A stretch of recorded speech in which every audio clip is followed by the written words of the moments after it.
Malaquías, capítulo 3, versos 1 al 4. ¿Sabe usted dónde está Malaquías?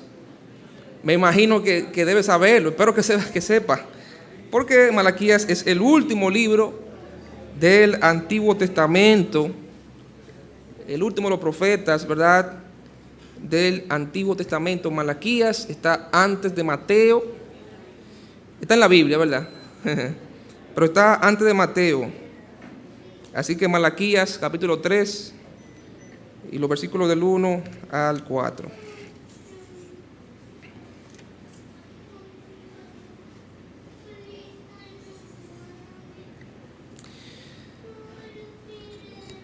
Dice así la palabra de Dios. Malaquías 3:1. He aquí yo envío mi mensajero, el cual preparará el camino delante de mí, y vendrá súbitamente a su templo el Señor, a quien vosotros buscáis. Y el ángel del pacto, a quien deseáis vosotros, he aquí viene, ha dicho Jehová de los ejércitos. ¿Y quién podrá soportar el tiempo de su venida? ¿O quién podrá estar en pie cuando Él se manifieste? Porque Él es como fuego purificador y como jabón de lavadores. Y se sentará para afinar y limpiar la plata, porque limpiará a los hijos de Leví. Los afinará como a oro y como a plata, y traerán a Jehová ofrenda en justicia.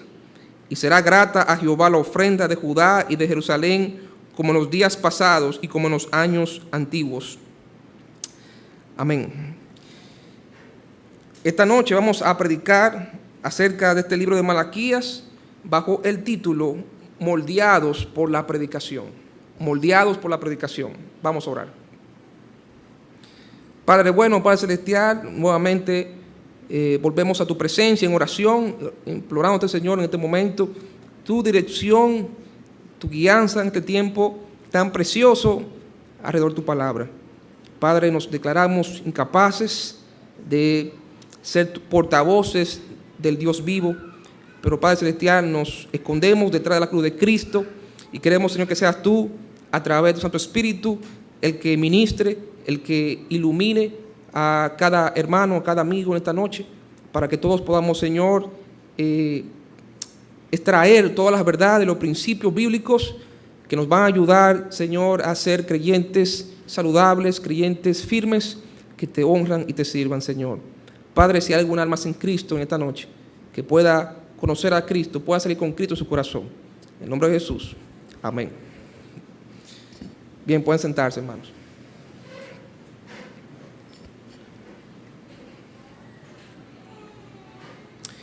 Malaquías, ¿verdad?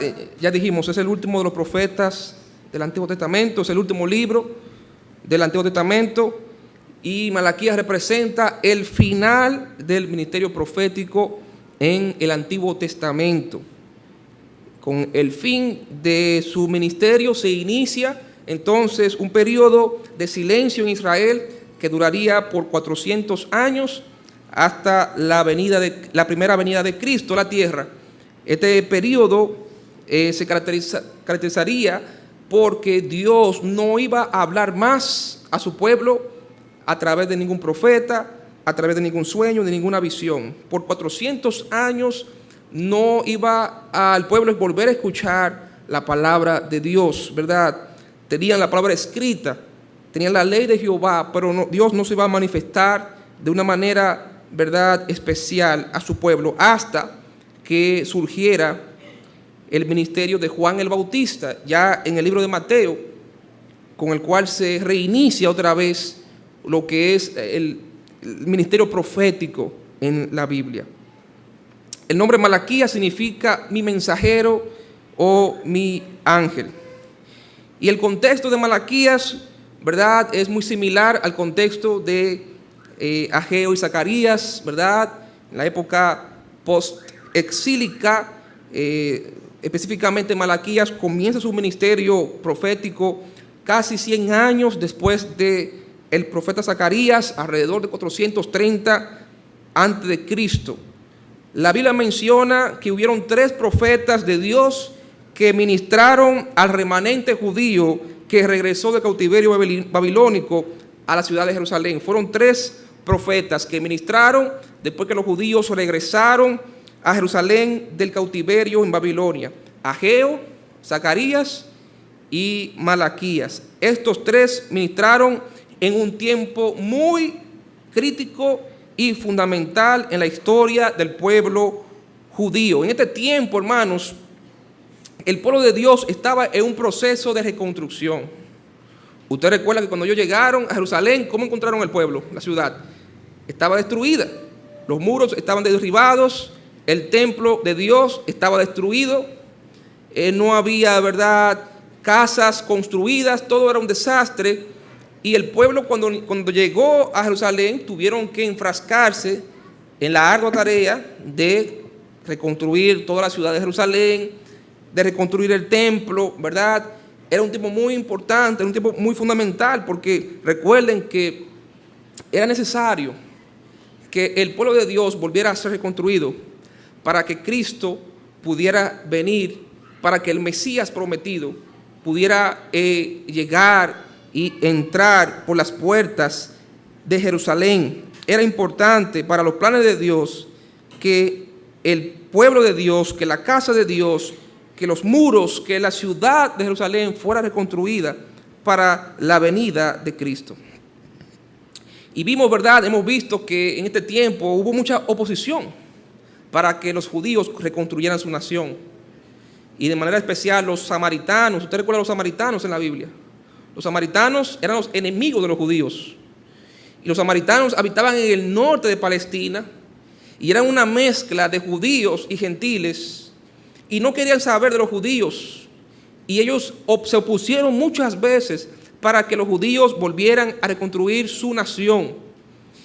Pero vemos que a pesar de todas las oposiciones, la ciudad de Jerusalén fue reconstruida, los muros fueron levantados y el templo de Dios fue reconstruido. Y eso lo encontramos en la Biblia, en los libros de Esdras y Nehemías. ¿A qué se debió este éxito que los judíos tuvieron de reconstruir la nación? A pesar de las oposiciones, los judíos fueron exitosos y reconstruyeron el templo, reconstruyeron los muros, reconstruyeron la casa de Dios. Bueno, la Biblia atribuye este éxito en gran medida a la predicación de la palabra de Dios. La Biblia atribuye este éxito que alcanzó el pueblo judío a la predicación fiel y poderosa de la palabra de Dios. Acompáñame, por favor, a Esdras capítulo 5, versículo 1, por favor. Esdras 5, 1.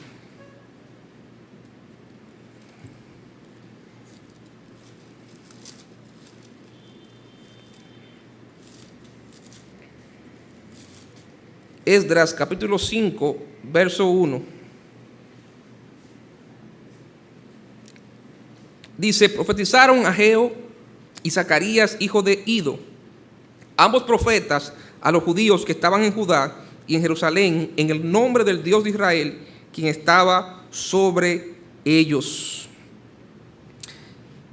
Entonces, versículo 2, se levantaron Zorobabel, hijo de Salatiel, y Jesúa, hijo de Josadac. ¿Y qué hicieron, hermanos? Y comenzaron a reedificar la casa de Dios que estaba en Jerusalén, y con ellos los profetas de Dios que les ayudaban. ¿Cómo le ayudaron estos profetas de Dios al pueblo a reconstruir? Pasándole blogs. ¿Usted cree que Zacarías o Ageo, que ya eran medio ancianos en esta época, se puso a cargar blogs y varillas para que el pueblo reconstruyera? Así ellos ayudaron al pueblo. ¿Cómo lo ayudaron? Predicándole la palabra de Dios. O usted dirá, no es una ayuda para construir la palabra de Dios, predicar. Lo que necesitan es que tú le ayudes físicamente, ¿verdad? Cargar blogs y... No, hermanos, en la obra de Dios todo se hace bajo la predicación de la palabra de Dios. No hay nada en el pueblo de Dios que no se haga si no es bajo la predicación fiel y poderosa de la palabra de Dios. Mira lo que dice el capítulo 6, aquí de Esdras, verso 14. Y los ancianos de los judíos edificaban y prosperaban conforme a la profecía del profeta, ¿quién? Ageo, y de Zacarías, hijo de Ido. Edificaron pues y terminaron por orden del Dios de Israel y por mandato de Ciro, de Darío y de Artajerjes, rey de Persia. De manera, hermano, que esta gente edificaron y terminaron. ¿Saben por qué? Porque fueron prosperados por Dios. Esta gente fue ministrada por la predicación de estos dos hombres de Dios, Ageo y Zacarías. Y en la medida que el pueblo obedecía a la predicación de la palabra de Dios por boca de todo siervo de Dios, Dios bendecía la obra de sus manos. ¿No dice la Biblia en el Salmo, verdad, 130, si Jehová no edificare la casa, en vano trabajan los que trabajan? Salmo 128, si Jehová no edificare la casa, en vano trabajan los que trabajan. De manera, hermano, que sí ayudaron mucho, ¿verdad? Porque le predicaron la palabra de Dios y ellos fueron bendecidos por la palabra. La predicación, hermanos, ha sido y será siempre en todas las épocas el principal medio mediante el cual Dios ha decidido salvar a los hombres y guiar a su pueblo hacia su voluntad. La predicación es el instrumento que Dios ha establecido mediante el cual Dios va a salvar a la humanidad, Dios va a guiar a su pueblo en su santa voluntad. Y es por eso que estos tres últimos mensajes que hemos estado predicando de esta serie de mensajes a través de la Biblia han estado relacionados con el tema de la predicación. De la predicación y los efectos que tiene la predicación en la salud y el bienestar del pueblo de Dios. ¿Cuál es el mensaje de este profeta Malaquías? Bueno, en el libro de Ageo vimos que Dios usó la predicación para mover o empujar al pueblo a trabajar en la obra de Dios. Es la predicación el instrumento que Dios usa, hermano, para empujarnos a nosotros a hacer lo que tenemos que hacer, ¿sí o no?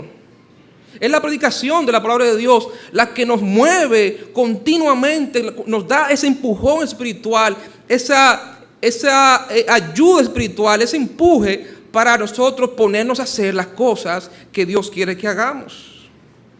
En el libro de Zacarías vimos que Dios usa la predicación de su palabra para mantenernos motivados mientras servimos y seguimos a Dios. Eso lo vimos la semana pasada. Dios usa la predicación para darnos continuamente motivos y argumentos reales y con peso para motivarnos. Y vimos lo importante que es la motivación para el ser humano, porque la motivación nos da esa fuerza, nos da ese ánimo interior que nos mueve, ¿verdad? Es una, ¿verdad? Una motivación, ¿verdad?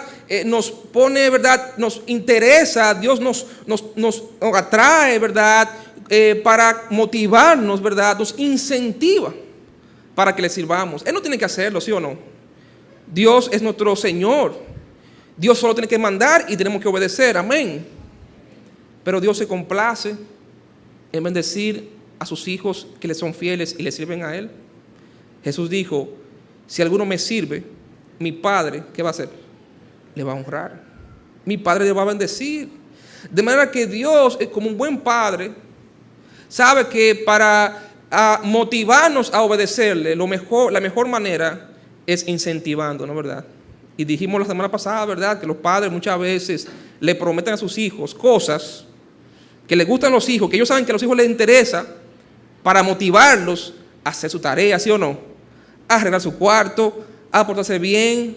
Y yo le confesé, ¿verdad?, una de mis frustraciones cuando era niño, ¿verdad?, que mi papá nos incentivaba, si se portan bien, el sábado los voy a llevar a la playa. Y muchas veces pasaban situaciones y no nos podían llevarnos a la playa. Estábamos con toda la maleta hecha, estábamos en el carrito rojo, ¿verdad?, el Starlet, muchos de ustedes lo vieron, y que siempre se le dañaba el pastor, y subiendo la subidita, ¿verdad?, como quien va en la zona colonial, la avenida del puerto, como quien va a subir para el puente. Ahí uno se quedaba el carro y ya, se acababa el viaje. Teníamos que regresar en grúa para la casa, o llamando a alguien para que nos buscara y nos llevara otra vez a la casa. Imagínense el dolor y la frustración nuestra. Pero sabemos que son cosas que pasan, que las circunstancias pues se presentan, pero nuestro Dios es un Dios que nada puede detener sus bendiciones. Amén. No hay circunstancia que pueda limitar el poder de nuestro Dios. Nuestro Dios es un Dios que cumple sus promesas. Y esta noche, hermano, vamos a ver que Dios también utiliza la predicación de su palabra como el instrumento número uno, mediante el cual Él va a moldear tu corazón y tu carácter y tu vida en conformación a la voluntad de Dios. Hermano, no hay otro medio mediante el cual Dios ha decidido que va a moldear tu vida y tu carácter y tu corazón que no sea la predicación de la palabra de Dios. No hay sabiduría humana, no hay métodos humanos, no hay psicología. Dios ha establecido puramente y sencillamente la predicación de la palabra de Dios como el instrumento mediante el cual Él va a transformarnos. Jesús dijo: santifícalos en tu verdad, tu palabra es la verdad. De manera que si Dios va a hacer cambio en nuestras vidas, lo va a hacer siempre a través de la predicación fiel y poderosa de la palabra de Dios. Y vimos, ¿verdad? Y que en el libro de Esdras y Nehemías vemos que no solamente los muros y la ciudad de Jerusalén necesitaban ser reconstruidas, sino también que el mismo pueblo de Dios necesitaba una obra profunda de reconstrucción, ¿sí o no? Los judíos habían vuelto de un castigo de Dios. Los judíos habían vuelto con las manos vacías. Los judíos habían vuelto espiritualmente abajo, moralmente abajo, socialmente abajo, y Dios necesitaba levantar el ánimo y levantar las vidas espirituales de su pueblo. Y Dios usó grandemente a Esdras y a Nehemías, no solamente para reconstruir los muros caídos de Jerusalén y el templo, sino también para hacer grandes reformas en la vida espiritual y en la vida social de la nación de Israel, del remanente de los judíos que había regresado de Babilonia. Y cuando yo leemos el libro de Nehemías, encontramos varios problemas que tenía la nación de Israel en su vida espiritual, en su vida moral, en su vida familiar y en su vida social. Por ejemplo, usted recuerda que los judíos ricos, más poderosos, habían estado prestándole a los más pobres con usura, es decir, con intereses muy grandes. Y los judíos pobres no tenían con qué pagarle, así que le perdían sus casas, perdían sus bienes, incluso perdían a sus hijos porque eran dados en esclavos para poder pagar las deudas. Y en nuestro país hay casos donde padres han tenido que vender a sus hijas para pagar deudas, o vender a un hijo para pagar una deuda. Y en este pueblo de Dios también se estaba dando eso. Los judíos se habían casado con mujeres extranjeras, había matrimonios mixtos. Ya el templo había sido reconstruido, pero no se estaba contribuyendo con los gastos de mantenimiento de la casa de Dios. La casa de Dios estaba abandonada. Los sacerdotes y los levitas que servían a Dios, que se habían dedicado a tiempo completo a servir a Dios, no tenían que comer, no tenían de qué vivir. No se guardaba el día de reposo. En fin, muchos problemas. Y Nehemías, Dios lo usó para hacer grandes reformas en el pueblo de Dios. Y Dios usó a Nehemías y a Esdras para llevar al pueblo a comprometerse de que ellos iban a hacer las cosas bien delante de Dios. Pero en el capítulo 13 de Nehemías, el último capítulo de Nehemías, encontramos que Nehemías, después de durar 12 años en Jerusalén, regresa otra vez a Persia. Usted recuerda que Nehemías, ¿qué era Nehemías en Persia antes de ser gobernador de Jerusalén? Era copero del rey de Persia, servía al rey. Y le dieron un permiso para él ir a su pueblo y reconstruir su pueblo. O sea, al cabo de los 12 años, él regresó a Persia y duró un tiempo allá y luego Dios le permitió volver otra vez a Jerusalén. Cuando él volvió otra vez a Jerusalén, encontró todo otra vez en desorden y en caos. El pueblo de Dios rápidamente, mientras Nehemías estaba ausente, había vuelto a invalidar el día de reposo, se había vuelto a casar con mujeres extranjeras y hombres extranjeros, volvieron otra vez a endeudarse y a aplicarle usura a sus hermanos judíos, volvieron otra vez a abandonar la casa de Dios, dejaron de dar sus diezmos y ofrendas para sostener la casa de Dios y la adoración a Dios. Y vemos, ¿verdad?, que rápidamente el pueblo de Israel se desvía del pacto y los compromisos que ellos habían hecho con Dios. Y en este tiempo en que Dios levanta a Malaquías, cuando el pueblo se había desviado y había vuelto a sus viejos caminos, Dios levanta a este hombre, a este profeta, para regresar al pueblo otra vez a los caminos de Dios, para volver a enderezar el corazón y el carácter y la vida del pueblo a la voluntad de Dios. Y Dios lo hizo a través de la predicación de su palabra. Dios, a través de la predicación de Malaquías, quería nuevamente moldear el corazón y la vida de su pueblo y conformarla a su santa voluntad. Hermano, qué rápido los seres humanos nos desviamos, ¿sí o no? Qué rápido.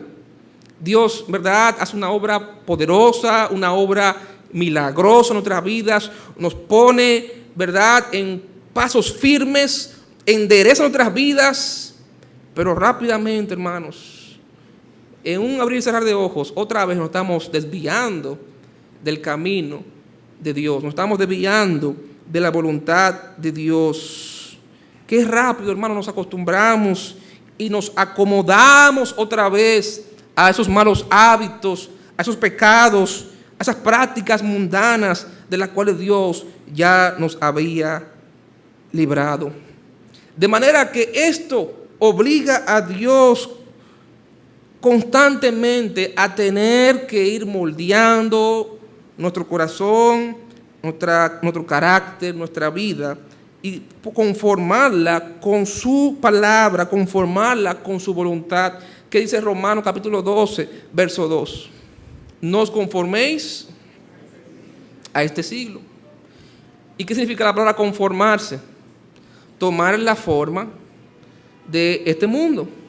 Y la idea de eso era que las monedas romanas que se usaban para, ¿verdad?, pagar las cosas, se hacían, ¿verdad?, se vertía ese líquido, ese metal en líquido, en unos moldes redondos, obviamente, y se imprimía fuertemente, ¿verdad?, en ese molde, ese líquido, y tomaba después esa moneda, la figura, ¿verdad?, de ese molde. Se conformaba a ese molde. Y hermanos, el mundo continuamente nos está conformando a su molde, ¿sí o no?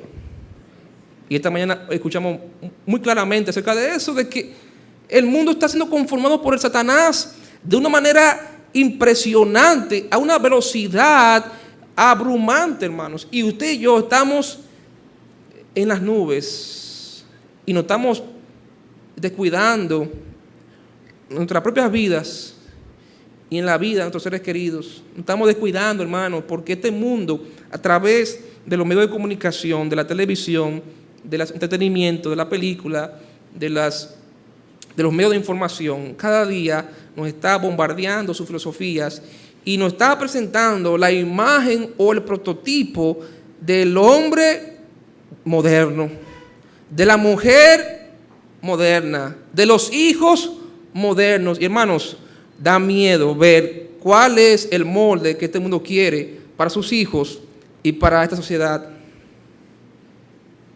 Miley Cyrus, una cantante juvenil, es el prototipo de la jovencita de hoy, ¿sí o no? Y ella viene para acá, para el país. Y yo no sé si usted ha tenido la oportunidad, y espero que no la tenga, porque no va a servir para nada, de ver videos de ella, de conciertos y de cosas que ella hace. Y cuando enfocan el público, no son gente adulta que está ahí viéndola a ella haciendo esas pocas vergüenzas, son niñas menores de edad. Niños menores de edad, viéndola a ella hacer cosas obscenas en un desenfreno, que los mismos impíos en los periódicos critican las cosas que ella hace. Y hermano, ese es el prototipo de la joven de hoy, sin ningún freno moral ni espiritual, ¿verdad? Toda libertad para hacer y deshacer. Usted recuerda, ¿verdad? La campaña fuerte el año pasado de Profamilia, ¿sí o no? Eso no es solamente de este país, es una institución, una no gubernamental que está en muchas naciones de Latinoamérica y financiada por estas instituciones, estos grupos homosexuales, grupos, ¿verdad?, inmorales, que el objetivo es económico, hermano. Estaba hablando con un pastor y es económico. Ellos quieren, ¿verdad?, que la gente vaya a sus centros y ellos quieren traer, ¿verdad?, las cosas, los mecanismos para aborto y todas esas cosas para lucrarse, pero están proyectando una imagen incorrecta de lo que debe ser el sexo, de lo que debe ser el pudor y la moral en la sociedad.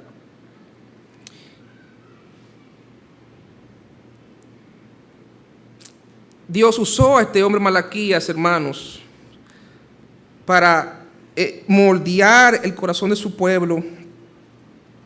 Y en el versículo 1 de Malaquías, capítulo 1, versículo 1, Malaquías capítulo 1, versículo 1, dice profecía de la palabra de Jehová contra Israel por medio de Malaquías. Esta palabra profecía en hebreo pudiera bien haber sido traducida como carga. La carga de la palabra de Jehová contra Israel. ¿Qué es una carga? Esto implica que el mensaje que Dios quería comunicar a su pueblo no era un mensaje de consuelo como en Zacarías. Era un mensaje de confrontación al pueblo por su pecado. No era un mensaje liviano, era un mensaje pesado. Y hermanos, para Dios poder moldearnos, no lo va a hacer con un mensaje liviano, ¿sí o no? No lo va a hacer con predicaciones livianas, ¿sí o no? No lo va a hacer con predicaciones que en vez de confrontarnos y sacudirnos, lo que nos van a pasar la mano muy suavemente, ¿sí o no?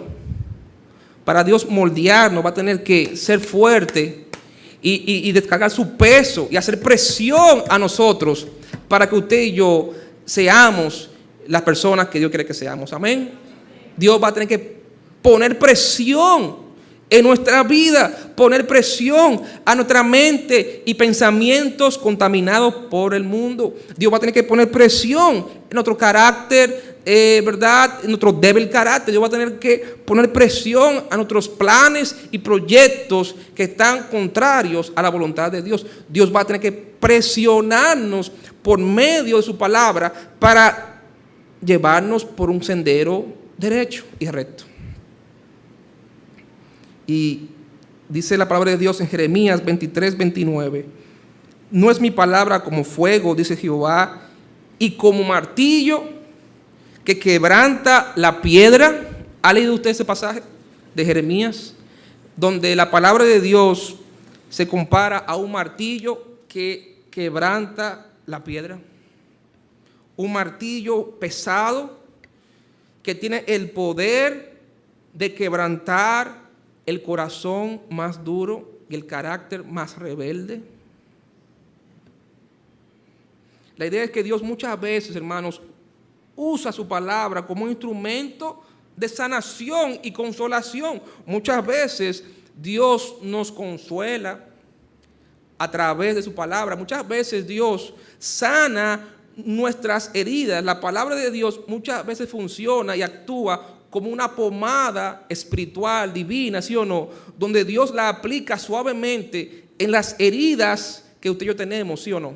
Para sanarnos, heridas quizás de su infancia, heridas que su esposo, su esposa le ha causado a sus hijos. Dios nos sana, Dios nos cura a través de la predicación de su palabra. Hay domingos, ¿verdad?, donde uno sale consolado por la palabra de Dios, donde Dios nos da una idea, un mensaje, un versículo, ¿verdad?, que nos calma dolor y nos sana, y es como que si Dios pasara su mano suavemente por nuestra herida y nos sana, nos cura la herida. Pero hay veces que Dios usa su palabra para quebrantar, hermanos, nuestros corazones, para romper nuestro corazón duro y romper nuestro carácter rebelde y suavizar nuestras vidas, nuestra voluntad, para que podamos dejarnos moldear por el Señor. Dios quería tener una ciudad de Jerusalén preparada y dispuesta para recibir a su rey, pero Dios quería también tener un pueblo bien dispuesto y preparado para recibir al Mesías prometido. Y hay 7 áreas, hermanos, 7 aspectos en los que el Señor quería moldear a su pueblo. Y son también 7 áreas y aspectos en los que el Señor quiere seguir moldeando a su pueblo hoy día por medio de la predicación de su palabra. En primer lugar, Dios quiere un pueblo que le ame. Dios quiere un pueblo que le ame. Malaquías capítulo 1, versículo 2. Malaquías 1, 2.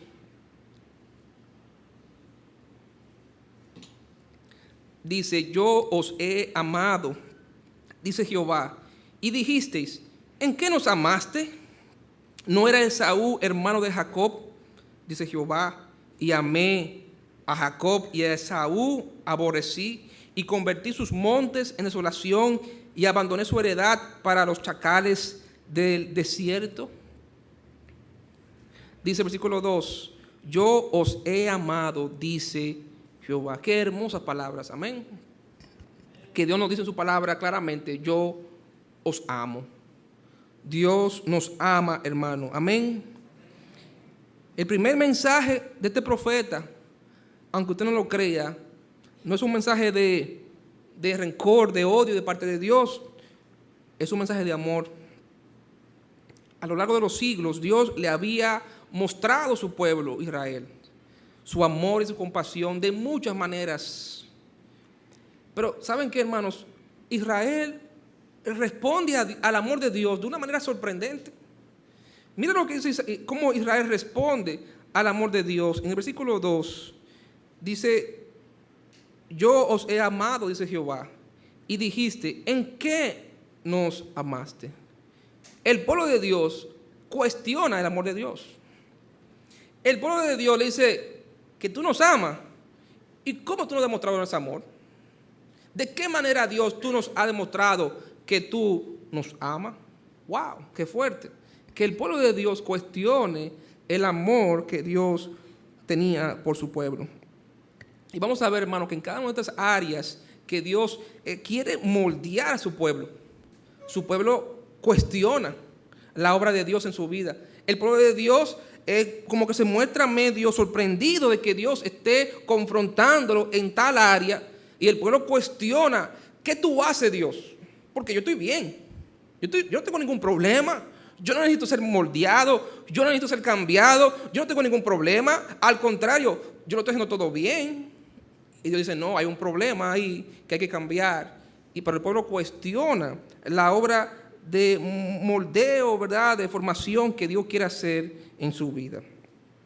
Sin embargo, aunque Dios no tiene, ¿verdad?, motivo por el cual tener que demostrarle su amor a Israel, porque ya Él lo había hecho de muchas maneras, Dios, sin embargo, decide darle una señal o mostrar una evidencia palpable a su pueblo de su amor. Versículo 2 al final dice: ¿no era Esaú hermano de Jacob, dice Jehová, y amé a Jacob y a Esaú que aborrecí?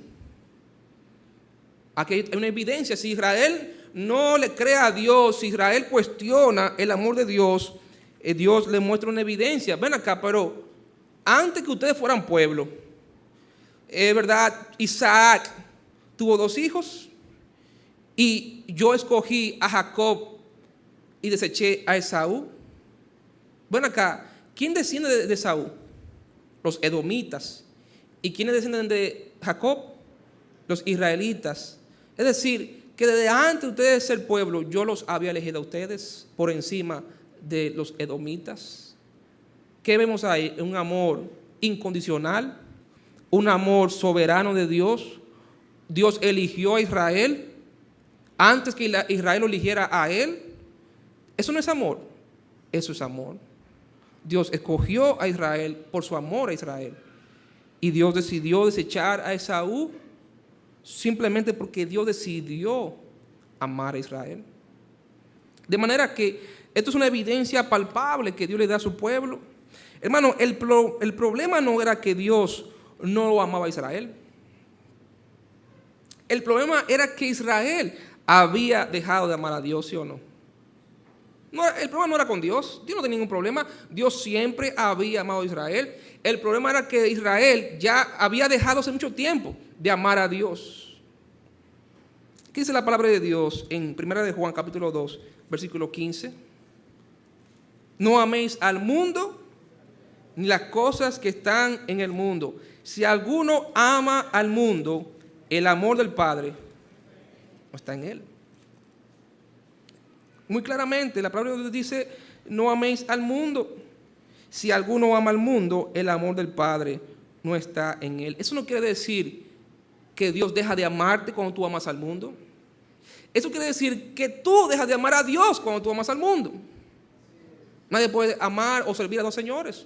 Porque o amará a uno y aborrecerá al otro, o aborrecerá al otro y amará al otro. No puedes amar a 2 señores. Tú no puedes amar al mundo y amar a Dios al mismo tiempo. O tú vas a amar a Dios y aborrecer al mundo, o tú decides amar al mundo, pero vas a aborrecer a Dios. Y Santiago lo pone de una manera mucho más clara. Cualquiera que quiera hacerse amigo del mundo, inmediatamente, automáticamente se constituye en enemigo de Dios, porque el mundo es enemigo de Dios. Y todo aquel que se une al mundo, se forma una alianza con el mundo, está poniéndose en contra de Dios. Cuando tú decides amar a otras cosas por encima de Dios, automáticamente tu amor por Dios empieza a menguar. Y por eso que Dios es muy claro en su palabra acerca de las idolatrías. Es interesante que 1 de Juan concluye con idolatría. 1 de Juan 5:21 dice, hijitos, guardaos de los ídolos. Y el mensaje principal de este libro es el amor de Dios. Cuando tú dejas de amar, cuando tú empiezas a amar otras cosas por encima de Dios, tu amor por Dios va a menguar. Israel había comenzado a amar otras cosas por encima de su Dios y su amor por Dios se había enfriado. Israel se había distanciado de Dios. ¿Saben qué? Usted recuerda la ilustración que el pastor nos pone muchas veces de una pareja joven que estaba muy enamorado y estaba en un carro grande, ¿verdad? En un Chevrolet Impala de esos grandes, y ellos siempre estaban junticos, pegaditos en el carro. Y todo el tiempo iban ellos pegaditos. El carro era espacioso, pero ellos siempre estaban junticos. Y se casaron, y pasó el tiempo. Y de buena primera, ¿verdad? Pasó el tiempo.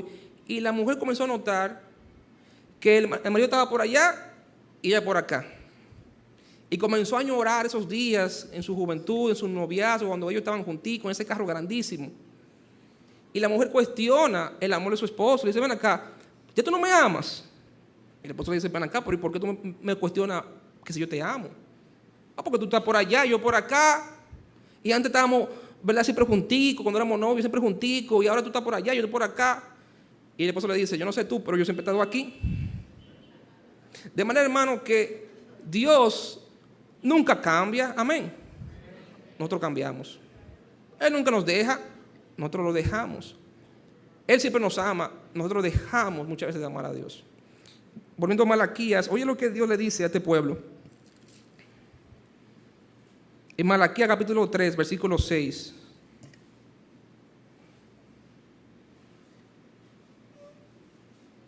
Porque yo, Jehová, no cambio. Por esto, hijos de Jacob, no habéis sido consumidos. ¿Qué quiere decir eso? Dios siempre ha estado ahí. Nosotros somos los que nos hemos ido ¿qué? Alejando, distanciando. Nosotros hemos ido cambiando. ¿O usted no recuerda su primer amor, hermano? Cuando usted se recién convirtió y no conocía nada de la Biblia, ni nada de la iglesia bautista, ni nada de nada. Solo conocía a Jesucristo y usted amaba a Jesucristo con locura y usted siempre estaba cerca de Dios y usted siempre estaba leyendo la palabra de Dios y usted siempre estaba orando y siempre estaba en todos los ministerios y siempre estaba aquí en la iglesia, no salía de la iglesia. Y ahora usted se le pasan días y semanas y no viene a la iglesia, o no ora, o no lee la Biblia, ya no quiere predicarle a nadie, ya no está en ningún ministerio. Ahora hay muchas excusas, otras prioridades en su vida que lo ha distanciado de Dios, ha enfriado su amor por Dios. Pero Dios siempre ha estado ahí. Dios nunca nos deja, Dios no cambia, pero nosotros, los seres humanos, constantemente cambiamos. ¿Cuál es el llamado de Dios a su pueblo? En el versículo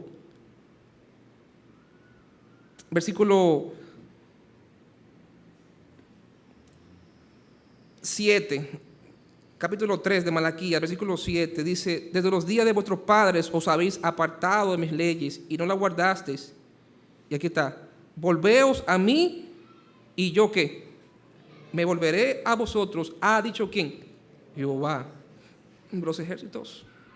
Entonces dice Israel: yo no cambio, ustedes han cambiado, ustedes me han dejado, pero siempre yo les vuelvo a invitar: volveos a mí y yo me volveré a vosotros. Santiago dice: acercaos a Dios y Él se acercará a vosotros. Porque Dios siempre ha estado en el mismo lugar, hermano. Dios no cambia. Dios, su amor por nosotros no cambia. Él nos amó primero, amén. Nosotros amamos a Dios porque Él nos amó primero. ¿Usted, hermano, duda del amor de Dios? ¿Usted duda que Dios le ama? ¿Dios no le ha dado motivos? ¿Dios no le ha demostrado su amor a usted? ¿No tiene usted evidencias en su vida palpables del amor de Dios? Hermano, cada día Dios nos muestra evidencias, ¿sí o no?, de que Él nos ama.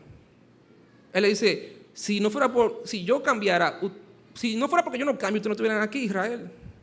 Hace rato yo lo hubiera consumido. Pero qué mayor evidencia necesitamos del amor de Dios que el sacrificio de su Hijo por nosotros en la cruz. Mas Dios muestra su amor para con nosotros en que, siendo aún pecadores en presente, no por eso Cristo como quiera murió por nosotros. Hace mucho tiempo ya Él murió. Que aunque seamos pecadores y fallemos a Dios, ya Cristo pagó por nuestros pecados en la cruz. No necesitamos más evidencias que esa de que Dios nos ama. Pero hermano, Dios quiere que usted y yo demos evidencia de que le amamos, ¿sí o no?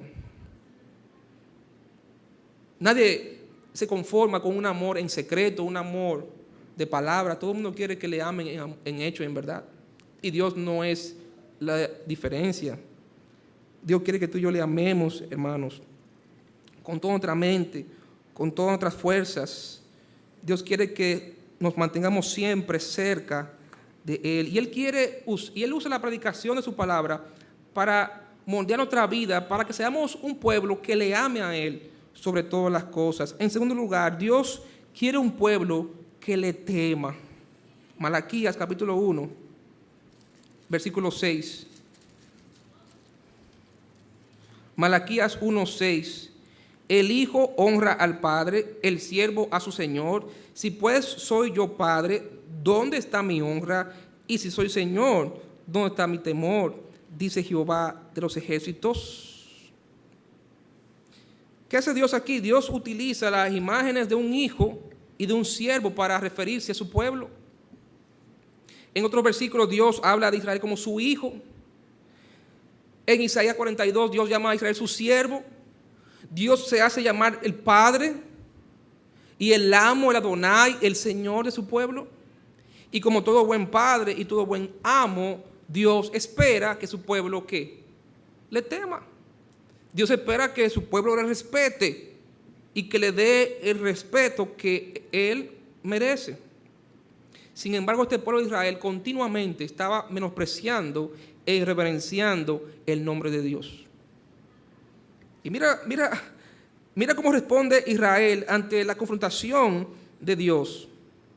Versículo 6 dice ahí a la mitad: ¿dónde está mi temor? Dice Jehová de los ejércitos, a vosotros, oh sacerdotes, que menospreciáis mi nombre y decís. ¿Qué dice Israel? ¿En qué hemos menospreciado tu nombre? O sea, dice la palabra de Dios, no os engañéis. Dios no puede ser ¿qué? Burlado. Pues todo lo que el hombre sembrare, eso también segará. ¿O Dios no sabía lo que ellos estaban haciendo? Sí, Dios sabía lo que estaban haciendo, pero parece que ellos no sabían lo que estaban haciendo delante de Dios. Y como dijimos al principio, muchas veces usted y yo, hermanos, nos acostumbramos a hacer las cosas de una manera, a hacer de tal manera incorrecta, y duramos tanto tiempo haciendo las cosas incorrectas que pensamos que está bien, ¿sí o no?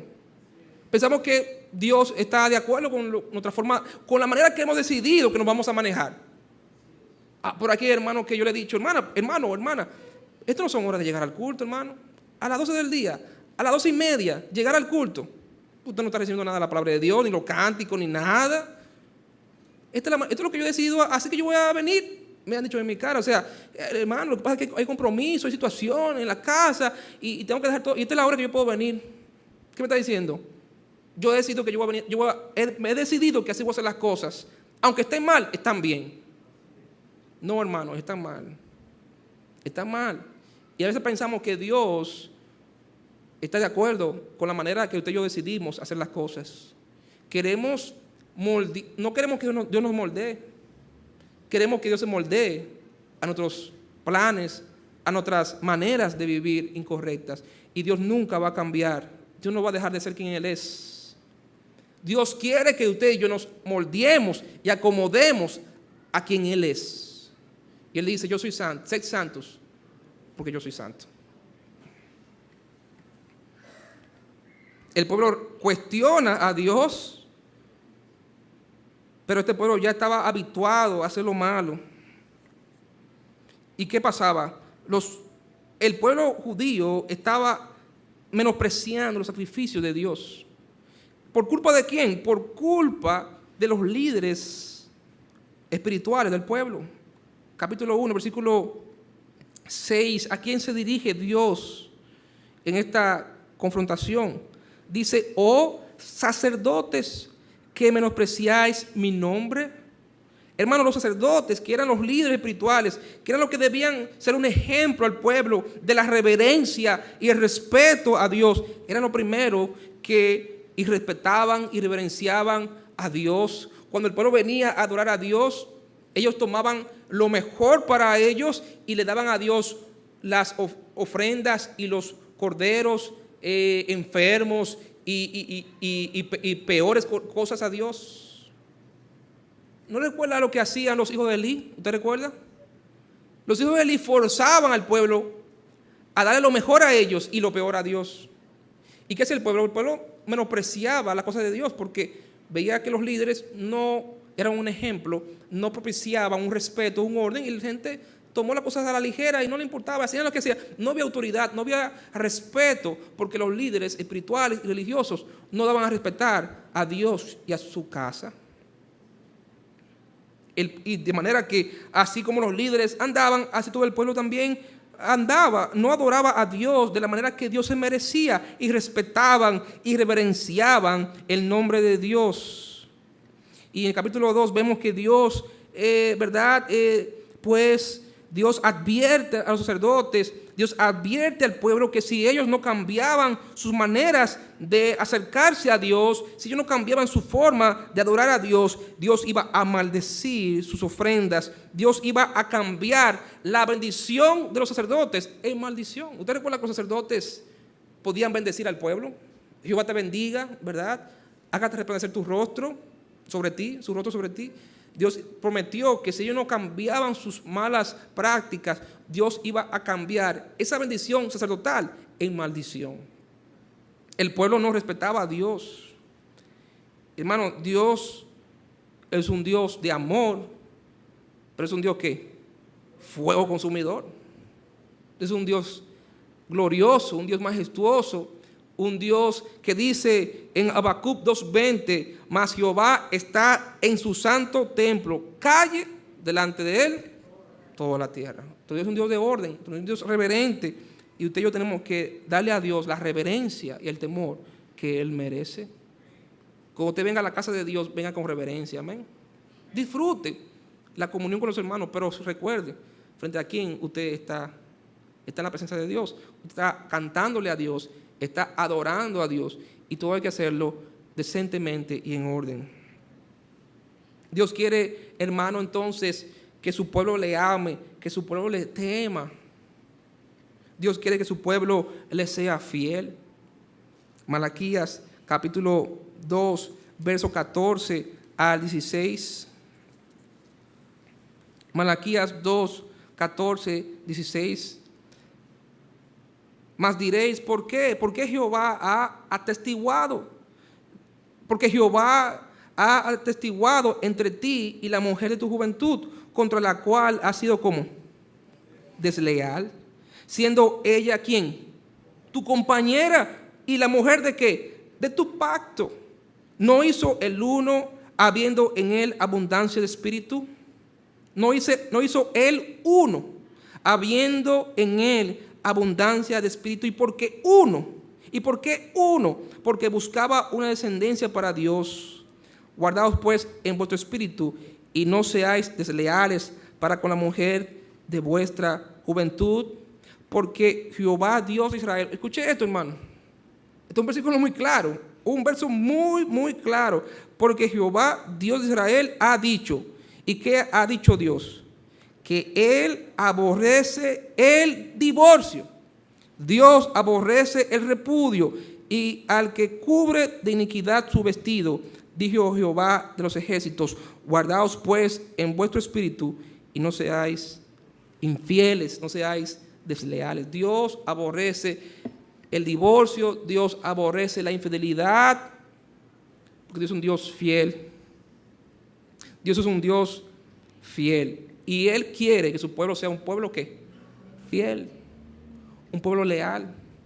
Y estamos viviendo una sociedad que lo que nos anima siempre a ser ¿qué? Desleales con cosas sencillas como productos, ¿verdad? Usted cambia de cepillo, de marca, de todas las cosas continuamente. Usted es desleal. No está mal buscar lo mejor, pero es una manera de inculcarnos que lo que no funciona hay que ¿qué? Botarlo y cambiarlo. Y así con cosas mucho más delicadas como, ¿verdad? Principios y valores que ya no te sirven, deséchalo. Reniega tus valores. Antes los partidos políticos respondían a una ideología, una filosofía. Ahora responden a intereses. Y así sucesivamente. Podemos hablar en cualquier área de la vida. La gente no es leal. Dominicanos, usted ve dominicanos que se van al extranjero, duran una semana y vuelven y ya están hablando como si hubieran nacido y crecido en esa nación. No, hermano, no. Eso es deslealtad. A tus raíces, a tu origen. Y estoy poniendo un ejemplo. Hay muchos ejemplos que quiero poner. Lo que te quiero decir de que el creyente debe tener identidad y debe ser leal a su Dios, a su pueblo, a su iglesia, a su nación, a su familia, a su matrimonio, a su hogar. El creyente debe ser leal, debe ser fiel. El mundo nos quiere empujar a la infidelidad, pero Dios nos quiere presionar para que seamos fieles y leales primero a Él y a la gente que Dios ha puesto a nuestro alrededor. Porque Dios aborrece la deslealtad. Dios aborrece el divorcio, que es la máxima expresión de deslealtad.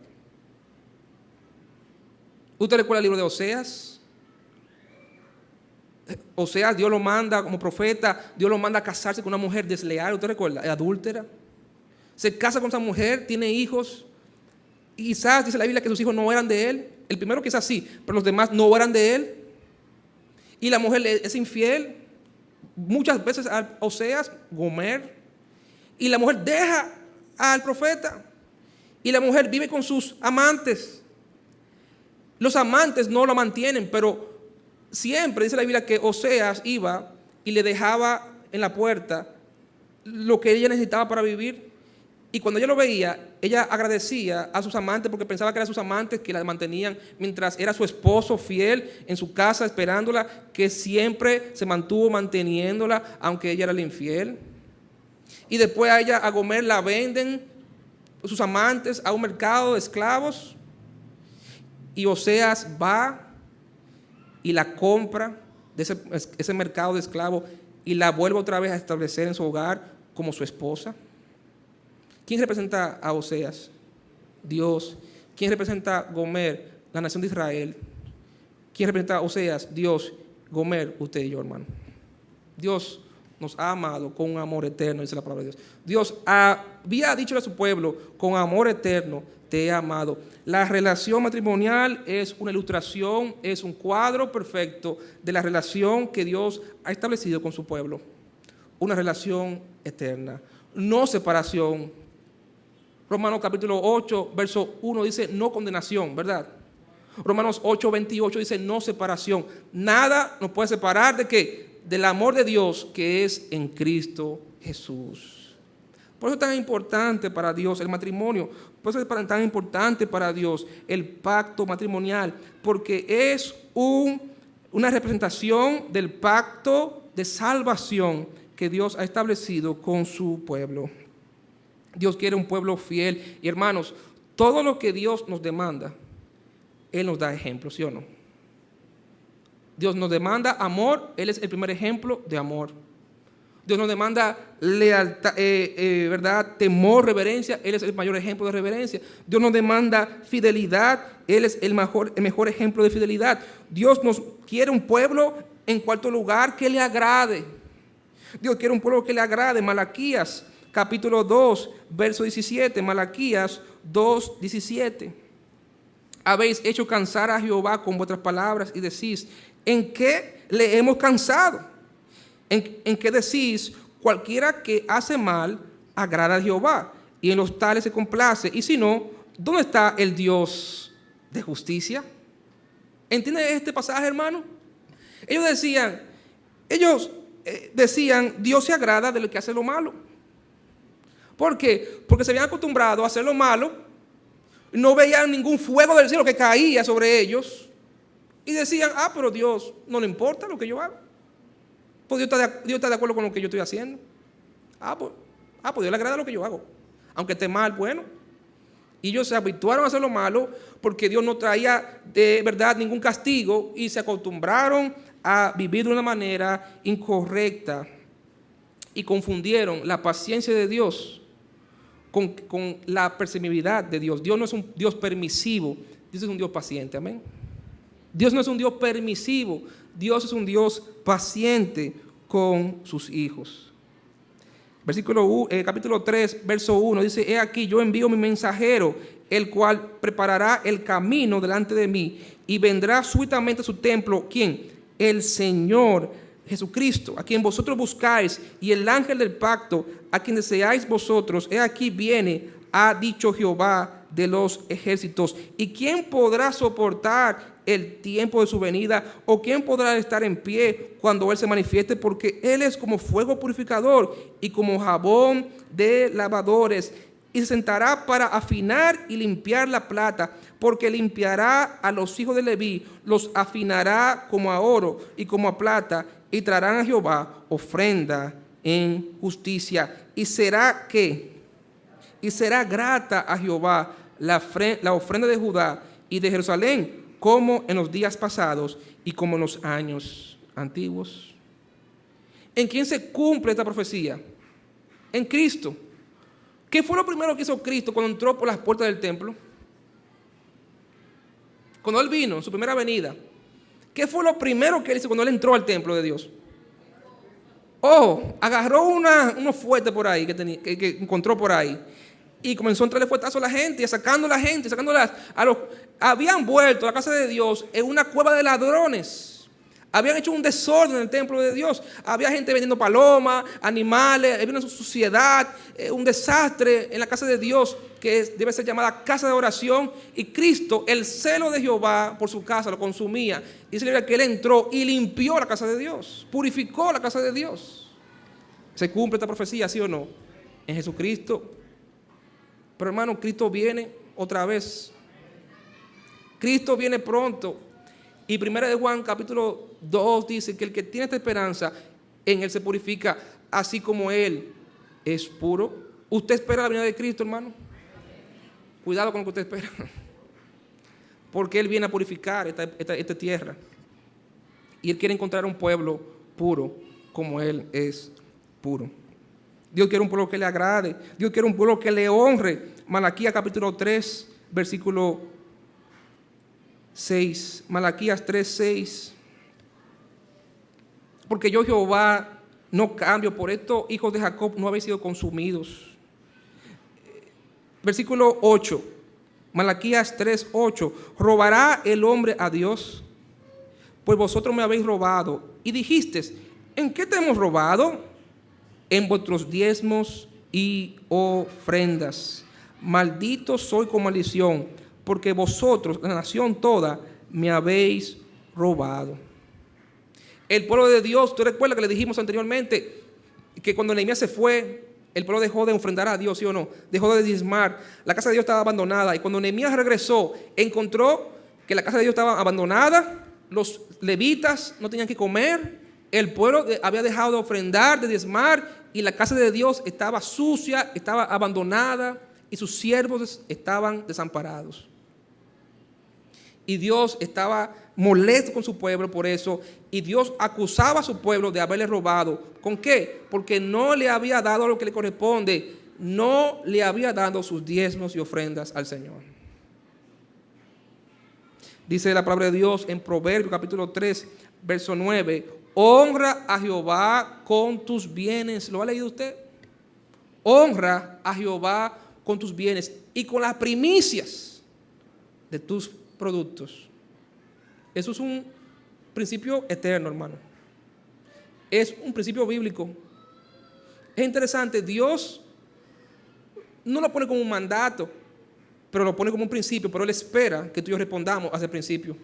Porque Melquisedec era un sacerdote de Dios antes que existiera Leví, ¿sí o no? Antes que existiera Israel. ¿Y qué hizo Abraham con todo lo que había ganado? Le dio a Melquisedec, que era un sacerdote de Dios, los diezmos. Cuando no existía tribu de Leví, no existía templo, ni santuario, ni nada de eso. El diezmo es darle a Dios de lo que Él nos ha dado. Y este pueblo había dejado de honrar a Dios con sus bienes. La palabra honrar siempre tiene que ver con dinero, hermano. Honra a tu padre. Ay, no, se nos manda a respetar a nuestros padres. Mentira, hay otros pasajes para eso. Ese pasaje dice, sostén a tu padre y a tu madre para que te vaya bien y seas de larga vida. La palabra honrar es mantener, es ayudar económicamente a tus padres cuando están viejos y no pueden trabajar. Honrar a Dios con tus bienes es ayudar a la obra de Dios, es aportar a la obra de Dios económicamente, hermano. Y este pueblo había dejado de honrar a Dios. Hermano, Dios quiere un pueblo que le honre, amén. Porque sabe que no hay mejor inversión que invertir en la obra de Dios. Todo lo que tú puedes invertir, entretenimiento, no está mal, hermano. Todos lo hacemos y es bueno uno disfrutar de lo que Dios nos ha dado. Pero también tenemos que darle a Dios, devolverle a de lo mucho que nos ha dado, devolverle a Él, aunque sea algo, ¿sí o no? Porque Él nos ha dado todo, Él se merece todo. Pues todo lo que tenemos es suyo. Y dice Salomón, y de tu mano te damos. Dios quiere un pueblo que le honre. Dios quiere un pueblo que le sirva. Malaquías capítulo 3, versículo 13. Malaquías 3, 13. Vuestras palabras contra mí han sido violentas, dice Jehová. Y dijiste otra vez, ¿qué hemos hablado contra ti? Habéis dicho, por demás es servir a Dios. ¿Qué aprovecha que guardemos su ley y que andemos afligidos en presencia de Jehová de los ejércitos? Decimos, pues ahora, bienaventurados son los soberbios y los que hacen impiedad. No solo son prosperados, sino que tentaron a Dios y escaparon. Dice Dicen ellos, ¿verdad? ¿De qué aprovecha servir a Dios? En otras palabras, ¿de qué nos vale venir los jueves a predicar a los perdidos? ¿De qué nos vale servir como mujer? ¿De qué nos vale servir en los parqueos? ¿De qué nos vale servir a Dios? No vamos a recibir nada económico de Dios, no vamos a recibir. ¿De qué nos vale eso? Hermano, usted y yo fuimos creados para adorar y servir a Dios. Amén. Satanás le dice a Jesús: todo esto te daré si postrado me adorares. ¿Y cuál fue la respuesta de Cristo a Satanás? Escrito está: al Señor tu Dios adorarás. ¿Y saben qué? Y a Él solo servirás. Incluso dice la Biblia que cuando tú y yo servimos a los hombres, debemos hacerlo pensando en que estamos sirviendo a Dios. Tu trabajo no es para fulano, para el jefe. Tú debes, como cristiano, servir a Dios a través de tu trabajo. Que todo lo que tú haces debe ser enfocado, que lo que yo hago es para servir y glorificar a Dios. No importa en qué lugar y de qué manera sea, pero yo sirvo a Cristo. No a este mundo, no al hombre. Yo sirvo a Cristo. Dios quiere un pueblo que le sirva, hermano. Dice aquí mismo en capítulo 3, versículo 17, dice, versículo 18, dice: entonces os volveréis y discerniréis la diferencia entre el justo y el malo, entre el que sirve a Dios y el que no le sirve. Dios quiere un pueblo que le sirva. Y en último lugar, hermano, Dios quiere un pueblo que le crea. Dios quiere un pueblo que le crea. Malaquías capítulo 4, versículo 1. Malaquías 4, 1 dice: porque aquí viene el día ardiente. ¿Recuerdan el día de Jehová? El día de Jehová, cuando Cristo venga, ¿verdad?, ya a juzgar a este mundo, cuando Cristo venga en aquella batalla de Armagedón y luche contra los reinos de este mundo y se manifieste visiblemente Cristo en esta tierra. Dice: porque aquí viene el día ardiente, el día de Jehová como un horno, y todos los soberbios y todos los que hacen maldad en este mundo serán estopa aquel día que vendrá, los abrazará, ha dicho Jehová a los ejércitos, y no le dejará ni raíz ni rama más a vosotros. Oiga bien, los que teméis mi nombre, nacerá el sol de justicia, y en sus alas traerá salvación, y saldréis y saltaréis como becerros de la manada. Estos soberbios, estos impíos que hoy están en este mundo gobernando y hacen y deshacen, hermanos, algún día Dios los va a juzgar. Cuando el Cristo venga en su segunda venida, Él va a venir a darle el pago a todos estos impíos y soberbios que usted ve que hoy día viven en este mundo como si nada le va a pasar. Pero nosotros, lo que esperamos en Dios, lo que tememos, servimos y amamos a Dios, seremos salvados, seremos rescatados y disfrutaremos para siempre de su reino celestial. ¿Usted cree eso, hermano? Dios quiere un pueblo que le crea, hermano. Esto no es para uno simplemente, wow, qué hermoso. Dios quiere que tú y yo creamos lo que Él promete que Él va a hacer. No solamente lo que Él va a hacer en el futuro, lo que Él promete que va a hacer en el presente, en tu vida y en mi vida, si tú y yo decidimos serle fiel. ¿Saben qué, hermanos? Dios quería moldear a su pueblo.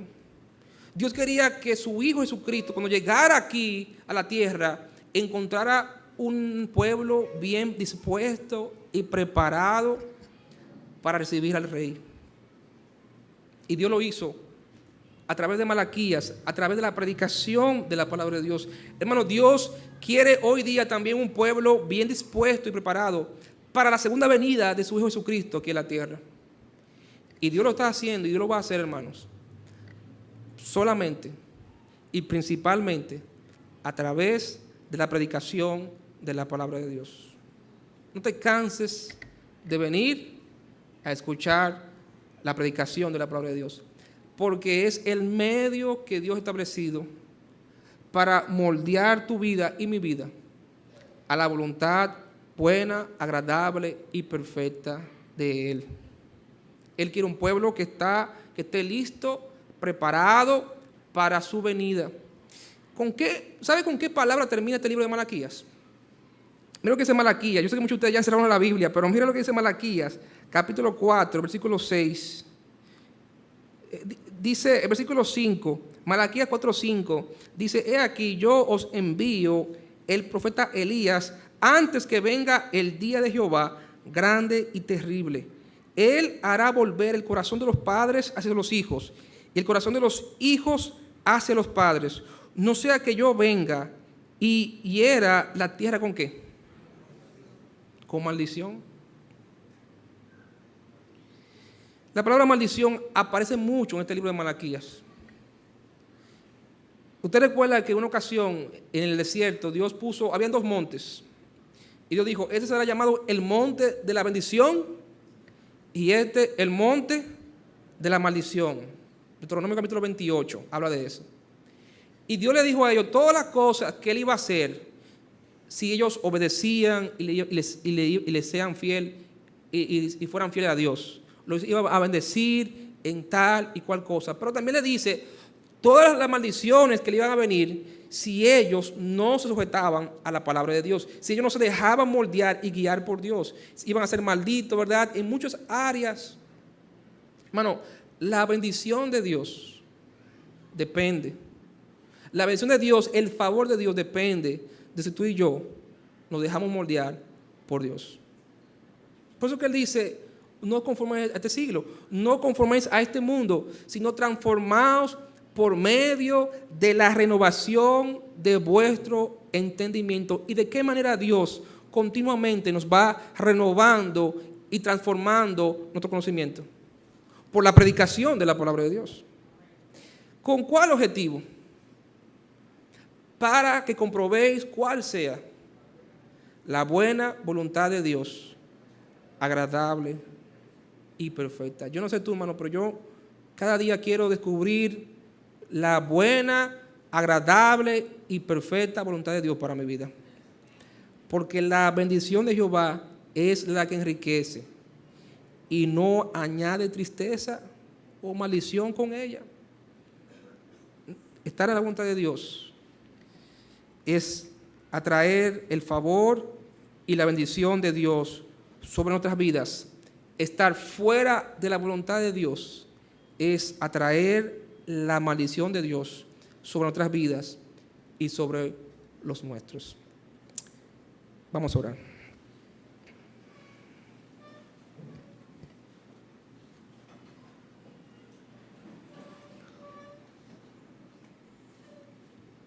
Padre bueno, Padre celestial, gracias, Señor, por la predicación de tu palabra. Gracias, Señor, porque tú nunca has cesado de hablarle a tu pueblo. Y en cada generación tú levantas hombres que prediquen la palabra de Dios, con el objetivo de movernos a hacer tu voluntad, con el objetivo de motivarnos mientras hacemos tu voluntad y con el objetivo de moldearnos en tu voluntad, Señor. Padre, todo lo que tú vas a hacer en nuestras vidas y a través de nuestras vidas lo vas a hacer a través de la predicación de tu palabra. Padre, ayúdanos cada día a amar tu palabra, cada día buscar, escuchar tu palabra predicada, cada día estar en tu templo, escuchando tu palabra, Señor, para que podamos ser cada día transformados de gloria en gloria, para que podamos ser conformados no a este mundo y a sus deseos, sino a tu voluntad, que es buena, agradable y perfecta, para que, Señor, podamos disfrutar de todos los beneficios que trae obedecer tu palabra, Señor. Te lo pedimos en el nombre de Jesús. Amén.